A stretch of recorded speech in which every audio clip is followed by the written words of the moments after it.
आज से 1200 साल पहले भारत में एक ऐसा मंदिर बना जिसे देखकर आज भी दुनिया चौंक जाती है।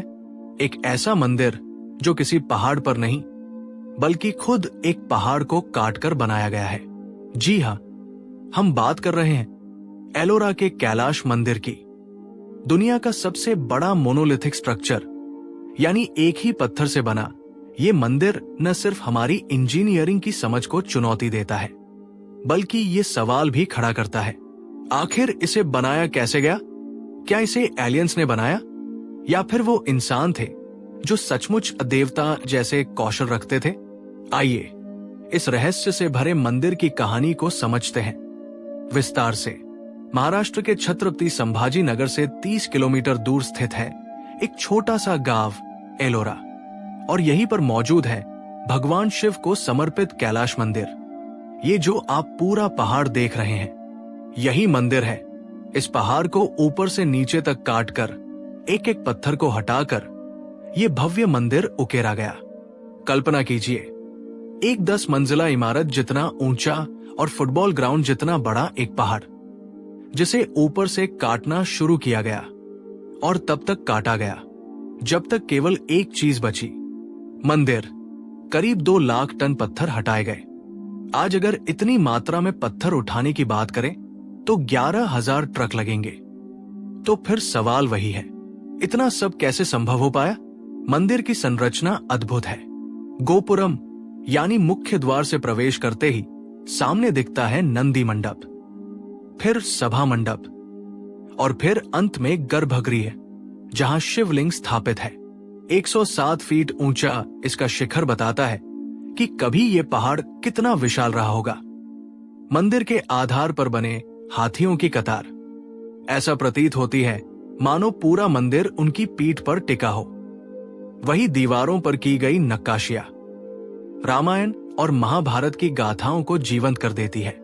और सबसे अद्भुत बात, इस मंदिर को बनाते समय एक भी गलती की गुंजाइश नहीं थी, क्योंकि अगर जरा सी भी चूक होती तो उस जगह को सुधारा नहीं जा सकता था। इसीलिए कुछ लोग मानते हैं कि इस मंदिर को इंसानों ने नहीं बल्कि या तो एलियंस या फिर किसी सुपर ह्यूमन ने बनाया था। लेकिन ऐसी थ्योरीज के लिए कोई ठोस सबूत आज तक नहीं मिले।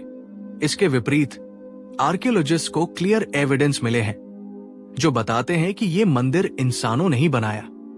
मंदिर की दीवारों और गुफाओं में हथौड़ी और छेनी जैसे औजारों के निशान मिले हैं। यह भी साबित हो चुका है कि इन्हीं औजारों से ये अद्भुत कला गढ़ी गई।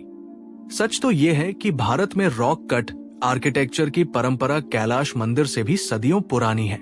इस परंपरा की शुरुआत हुई थी 2300 साल पहले सम्राट अशोक के काल में, जब बराबर की गुफाओं का निर्माण हुआ था। फिर आया अजंता, एलिफेंटा और महाबलीपुरम, जहां चट्टानों को तराशकर गुफाएं और मंदिर बनाए गए। महाबलीपुरम के पंचरथ मंदिर रॉक कट आर्किटेक्चर का वो पड़ाव था जहां पहली बार पूरे मंदिर एक ही चट्टान से बनाए गए। और फिर आई 8वीं सदी, जब भारतीय स्थापत्य कला अपनी चरम सीमा पर पहुंची और तब बना कैलाश मंदिर। तो अब सवाल ये कि कैलाश मंदिर बनवाया किसने? बड़ौदा में मिली कुछ कॉपर प्लेट इंस्क्रिप्शंस के अनुसार इस मंदिर का निर्माण कराया राष्ट्रकूट वंश के दूसरे राजा कृष्णा प्रथम ने। लेकिन एक दिक्कत थी, उनका शासन केवल 18 साल चला, और इतने कम समय में इतना विशाल मंदिर बनाना, क्या यह संभव था? जर्मन आर्कियोलॉजिस्ट हरमन गोइट्स का मानना था कि इस मंदिर को बनने में 500 साल लगे। उन्होंने मंदिर में मौजूद 10 अलग अलग आर्ट स्टाइल्स को देखकर ये निष्कर्ष निकाला था कि ये निर्माण 8 अलग अलग राजाओं के काल में पूरा हुआ। लेकिन फिर आया एक इंडियन स्कॉलर एम के धवलकर, जिन्होंने 1982 में इस थ्योरी को पूरी तरह गलत साबित कर दिया। धवलकर के अनुसार ये मंदिर केवल 10 से 12 साल में बन सकता है। उन्होंने बताया कि राजा कृष्णा प्रथम ने चालुक्य शासक कीर्तिवर्मन को हराने के बाद उनके बनाए विरूपाक्ष मंदिर को देखा और उससे प्रेरित होकर एलोरा में वैसा ही मंदिर बनवाने की ठानी। उन्होंने चालुक्य और पल्लव शिल्पकारों को अपने राज्य लाकर राष्ट्रकूट शिल्पियों के साथ मिलाकर एक संयुक्त टीम बनाई। इन्हीं 3 महान परंपराओं पल्लव, चालुक्य और राष्ट्रकूट की टीम ने मिलकर ये मंदिर खड़ा किया और इसी वजह से इसके अलग अलग हिस्सों में थोड़े अलग अलग आर्ट स्टाइल्स देखने को मिलते हैं। अब असली सवाल, कैसे बना ये मंदिर? भारतीय वास्तुकला के प्राचीन ग्रंथ मानसार के अनुसार पहले सही चट्टान की पहचान की जाती थी। हथौड़ी की आवाज से जाना जाता था कि चट्टान में कोई दरार तो नहीं। फिर उसी चट्टान पर पूरा ब्लूप्रिंट बनाया जाता था। कैलाश मंदिर का डिजाइन विरूपाक्ष मंदिर से मिलता जुलता था। इसके बाद रॉक के ऊपर से शुरू होकर नीचे तक 3 बड़ी ट्रेंचेस बनाई गई। इस प्रक्रिया में सूखी लकड़ी, पानी और प्रेशर का प्रयोग कर चट्टानों को तोड़ा गया और इसी के साथ रॉक का एक सेंट्रल ब्लॉक अलग हो गया, जिसे मंदिर का रूप दिया गया। लेकिन एक रहस्य अब भी बाकी है। जो 2 लाख टन पत्थर निकाले गए, वो कहाँ गए?